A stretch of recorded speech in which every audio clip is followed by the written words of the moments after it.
Hi friends, hello friends, সবাইকে স্বাগত exam preparation বেঙ্গলিতে। আমরা ডাব্লিউবিসিএস প্রিভিয়াস ইয়ারের যে কোশ্চেন সিরিজ করছি, আজ ভারতীয় সংবিধানের আমাদের 14তম ক্লাস। এর আগে আমরা 13টি ক্লাস করিয়েছি, তো তোমরা সেই ক্লাসগুলো আমাদের ভিডিও লিস্ট থেকে দেখে নিতে পারো। আজকে আমরা মূলত কোশ্চেনগুলো করব কমিশন, কমিটি এবং কাউন্সিল, অর্থাৎ বিভিন্ন যে কমিশন আছে, ফাইন্যান্স কমিশন, প্ল্যানিং কমিশন ইত্যাদি যে কমিশন আছে, সেখান থেকে আমরা কোশ্চেনগুলো করব। তো সেগুলো তোমরা দেখতে থাকো, তো অবশ্যই তোমাদের পরীক্ষার জন্য খুবই হেল্পফুল হবে।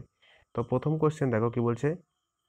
প্রথম কোশ্চেনে আমাদের টাইপিং ভুল, তো এটা হচ্ছে মেম্বার। মেম্বার BOR হবে, অর্থাৎ members of the union public service commission retire at the age of, অর্থাৎ যারা সদস্য থাকেন ইউনিয়ন পাবলিক সার্ভিস কমিশন, অর্থাৎ কেন্দ্রীয় যে পাবলিক সার্ভিস কমিশন, তাদের রিটায়ার এজ বা তাদের রিটায়ার, তারা কত বছর বয়সে রিটায়ার করেন। 60 ইয়ার্স, 62 ইয়ার্স, 64 ইয়ার্স, 65 ইয়ার্স। তো সঠিক অ্যান্সার আমাদের এক্ষেত্রে হয়ে যাবে অপশান ডি, 65 ইয়ার্স। পরবর্তী question, the election commission functions under, অর্থাৎ ইলেকশন কমিশন কার আন্ডারে কাজ করে থাকে। বলছে পার্লামেন্টের আন্ডারে, প্রেসিডেন্ট অর্থাৎ রাষ্ট্রপতির আন্ডারে, সুপ্রিম কোর্টের আন্ডারে। তো এখানে কিন্তু আমাদের অপশন ডি হয়ে যাবে সঠিক অ্যান্সার, নো অথরিটি। কারণ ইউনিয়ন যে আমাদের যে ইলেকশন কমিশন আছে, তারা কিন্তু কোনো অথরিটির আন্ডারে কাজ করে না, তারা একটা ইন্ডিপেন্ডেন্ট বডি, এবং তাদের আর্টিকেল নাম্বার 324-এ কিন্তু তাদেরকে এই ইলেকশন কমিশনের কথা বলা হয়েছে। তো তারা কারোর আন্ডারে না, তারা নিজের মতো স্বাধীনভাবে কাজ করে থাকে। পরবর্তী question, the chief election commission can be removed by the, অর্থাৎ ভারতের যে মুখ্য নির্বাচন অধিকারী আছে তাকে কে রিমুভ করে দিতে পারেন বা তার পদ থেকে সরিয়ে দিতে পারেন।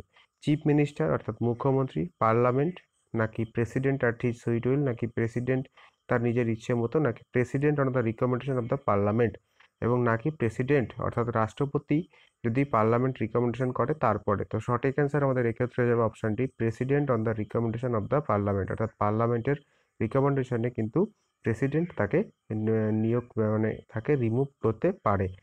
পরবর্তী কোশ্চেনে যাব।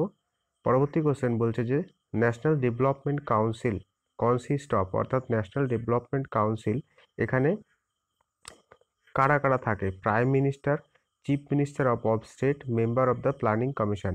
তো এখানে সঠিক অ্যান্সার হয়ে যাবে option D, all of the above. কারণ এখানে যে ন্যাশনাল ডেভেলপমেন্ট কাউন্সিল, সেখানে এরা সবাই কি থাকে, মেম্বার উপস্থিত থাকে।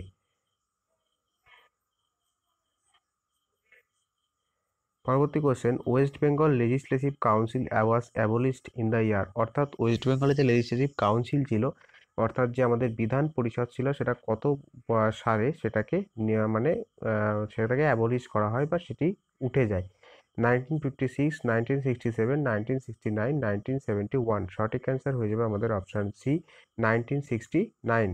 পরবর্তী question, chairman of Indian planning commission is, অর্থাৎ ভারতের প্ল্যানিং কমিশন বা পরিকল্পনা কমিশনের চেয়ারম্যান কে থাকেন। প্রেসিডেন্ট, প্রাইম মিনিস্টার, প্রেসিডেন্ট অর্থাৎ জানেন রাষ্ট্রপতি, প্রাইম মিনিস্টার প্রধানমন্ত্রী, ফাইন্যান্স মিনিস্টার কে অর্থমন্ত্রী, ভাইস প্রেসিডেন্ট নাকি উপরাষ্ট্রপতি। তো সঠিক অ্যান্সার আমাদের এখান থেকে হয়ে যাবে option B, prime minister. Prime minister কিন্তু chairman of the planning commission. পরবর্তী question, constitution of finance commission is mentioned in the constitution and the chairman of the commission is appointed by, অর্থাৎ কনস্টিটিউশনে আমাদের ফাইন্যান্স কমিশনের কথা বলা আছে, এবং সেই চেয়ারম্যান, ফাইন্যান্স কমিশনের যে চেয়ারম্যান থাকে তিনি কার দ্বারা নিযুক্ত হন। প্রাইম মিনিস্টার, দ্য প্রেসিডেন্ট অর্থাৎ, নাকি চিফ জাস্টিস অর্থাৎ যে আমাদের মুখ্য বিচারপতি আছে, নাকি ভাইস প্রেসিডেন্ট উপরাষ্ট্রপতি। সঠিক অ্যান্সার হয়ে যাবে অপশন বি, প্রেসিডেন্ট, অর্থাৎ আমাদের রাষ্ট্রপতির দ্বারা কি হয়, আমাদের যে ফাইন্যান্স কমিশনের চেয়ারম্যান তিনি অ্যাপয়েন্টেড বা নিযুক্ত হন। পরবর্তী question, the finance commission is constitute under article dash of the constitution of India describe. এখানে একটা স্পেস হতো, ইন্ডিয়া ডেসক্রাইব, অর্থাৎ কত নম্বর আর্টিকেলে বা কত নম্বর ধারায় ফাইন্যান্স কমিশনের কথা বলা হয়েছে। ঠিক আছে, 275, 280, 282, নান অফ দিস। সঠিক অ্যান্সার আমাদের হয়ে যাবে এখান থেকে অপশন বি, 280।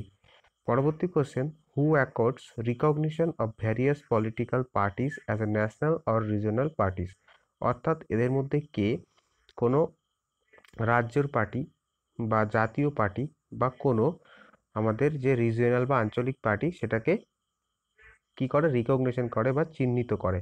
তো অপশন বলছে প্রেসিডেন্ট রাষ্ট্রপতি, ইলেকশন কমিশন নাকি আমাদের যে নির্বাচন কমিশন আছে সেটা, পার্লামেন্ট নাকি president in consultation with the election commission, নাকি রাষ্ট্রপতি ইলেকশন কমিশনের সঙ্গে আলোচনা করে। সঠিক অ্যান্সার হয়ে যাবে আমাদের the election commission, option B হয়ে যাবে সঠিক অ্যান্সার। ইলেকশন কমিশন যে কোনো পলিটিক্যাল পার্টি তাদের রেকগনিশন করে, তাদের যে চিহ্ন থাকে, যে লোগো থাকে, সেগুলোকেও তারাই কিন্তু রেকগনিশন দেয়। পরবর্তী question, which of the following committee is concern with the regularity of the expenditure of the government? অর্থাৎ এদের মধ্যে কোন কমিটিটি গভর্নমেন্টের যে এক্সপেন্ডিচার বা খরচ আছে সেটাকে রেগুলারিটি করে, অর্থাৎ সেটাকে রেগুলেট করে? তো বলছে public accounts committee, estimates committee, committee on undertaking, নাকি অল অফ দ্য অ্যাবভ? তো সঠিক অ্যান্সার হয়ে যাবে পাবলিক অ্যাকাউন্টস কমিটি। তো পাবলিক অ্যাকাউন্ট কমিটিতে আমাদের টোটাল 22 মেম্বার থাকে, তার মধ্যে 15 মেম্বার থাকে আমাদের লোকসভা থেকে এবং 7 মেম্বার থাকে আমাদের রাজ্যসভা থেকে। পরবর্তী কোশ্চেনে যাব। The election commission of India celebrates the national voters day on? অর্থাৎ ভারতের যে নির্বাচন কমিশন আছে তারা ভোটার ডে কে পালন করে কত তারিখে? 26শে জানুয়ারি, 25শে মার্চ, 25শে জানুয়ারি, 1 ফেব্রুয়ারি?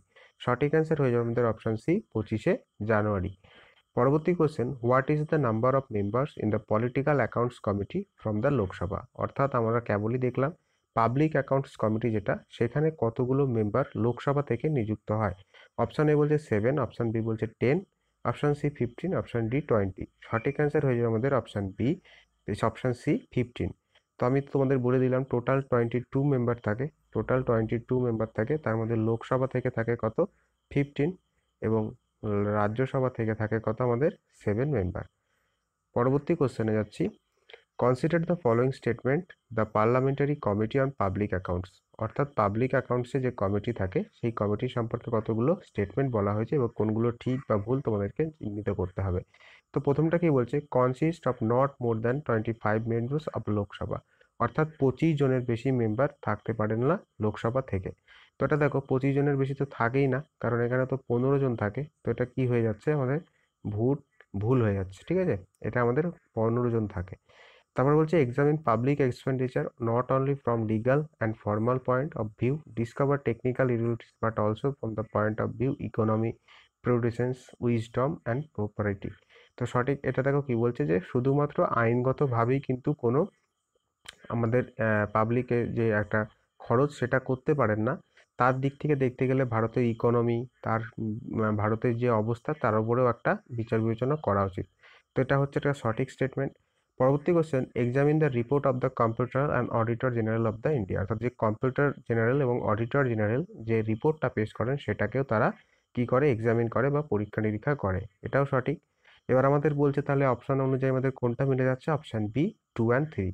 তো বন্ধুরা এই কটি কোশ্চেনই কিন্তু আমাদের WBCS প্রিভিয়াস ইয়ার 2019 সাল অবধি এসছে এই কমিটি কমিশন কাউন্সিল থেকে। তো এই কোশ্চেনগুলো কিন্তু বিভিন্ন পরীক্ষায় বারবার আসে দেখা গেছে। যারা ক্লাসগুলি করছো, সঙ্গে আছো, তাদেরকে বলবো অবশ্যই তোমরা কমেন্টে জানাও, কারণ আমরা কিন্তু সেইভাবে আমাদের সাবস্ক্রাইবার প্রায় 13-12 হাজার প্লাস হওয়া সত্ত্বেও সেইভাবে কিন্তু কোনো রকম সারা স্টুডেন্টের কাছ থেকে পাচ্ছি না। কিন্তু এই প্রশ্নগুলি পরীক্ষার জন্য অত্যন্ত গুরুত্বপূর্ণ, সকলেই জানো। তো সবাইকে বলবো অবশ্যই তোমরা একটু সাপোর্ট করো, যাতে আমরা এই ধরনের ক্লাস আরো তোমাদের জন্য আনতে পারি, কারণ তোমরা কিন্তু আমাদেরকে সাপোর্ট করলে আমরা অনুপ্রেরণা পাই, আরো আমাদের ভালো কাজ করতে অনেকটা সুবিধা হয়। তো ধন্যবাদ সবাইকে সাথে থাকার জন্য।